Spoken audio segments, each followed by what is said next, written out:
Mr. Bernanke, if you don't mind, would you tell me whether or not you do your own shopping at the grocery store? Yes, I do. Okay, so you're aware of the prices.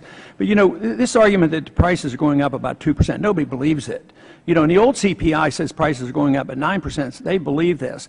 If people on fixed incomes, they're really hurting. The middle class is really hurting because their inflation rate is very much higher than the government tries to tell them, and that's why they lose trust in government. But you know, this whole idea about prices and debasement of currency, if you loan me $100 and in 2 years from now I gave you 90 back, you'd be pretty upset.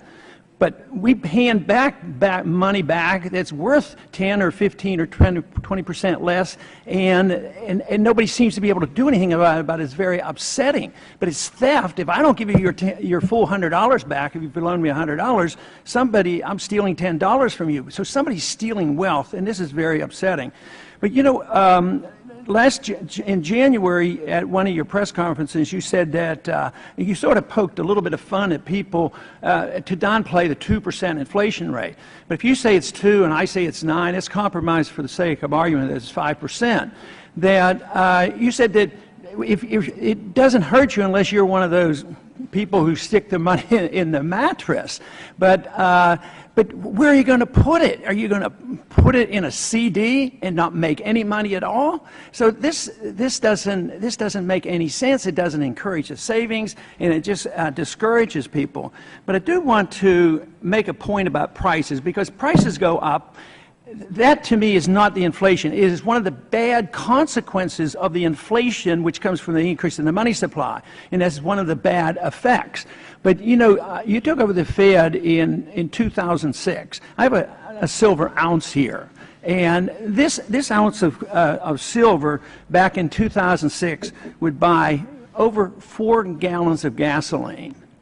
Today it'll buy almost 11 gallons of gasoline. That's preservation of value, and that's what the market has always said should be money. Money comes into effect in a natural way, not in an edict, not by fiat, by governments declaring it is money.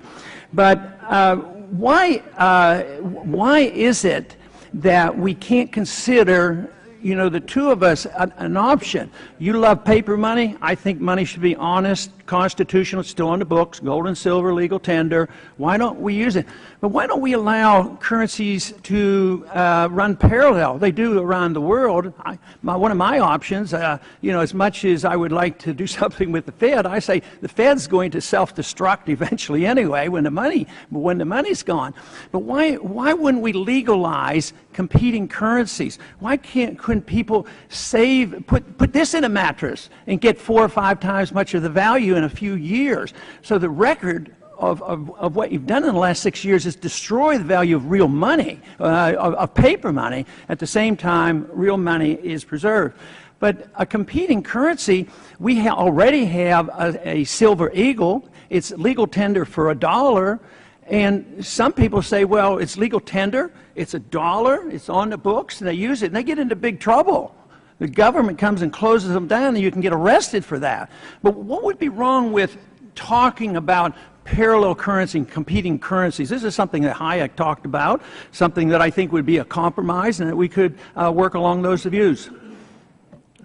First of all, good to see you again, Congressman Paul. Just one word on the inflation. Of course, those numbers are constructed by the Bureau of Labor Statistics, not by the Fed. They're independently constructed, and I think they're done in a very serious and thoughtful way. On alternative currencies, nobody prevents you from holding silver or gold if you want to. It's perfectly legal to do that. And you're also it's also perfectly fine to hold other currencies, euros or yen or whatever else. So in that respect, you can do that, and I'd be happy to talk to you about other options. Mr. Chairman, that's not money. I mean, when you pay taxes to buy a coin, or you have a capital gains tax, when it's not, if you have to settle a lawsuit, it's always settled in depreciating Federal Reserve notes. It's never settled in the real contract. So that's nothing near money when it's illegal to use it. But to do it, you'd have to repeal the legal tender laws. You would have to legalize this. You'd have to get rid of the sales taxes. You'd have to get rid of the capital gains taxes. People, even in Mexico, they're talking about this. They're trying to have competing currencies. They've been wiped out too many times with inflation and wipe out the middle class. They're allowing people to start to save in a silver currency. So I hope we move along in that direction, because there shouldn't be any overwhelming changes all of a sudden, that there could be a transition. People could vote on it. Maybe they'll give up on the Federal Reserve note and vote for real money. I'd be very happy to talk to you about it. Thank you very much. Thank you.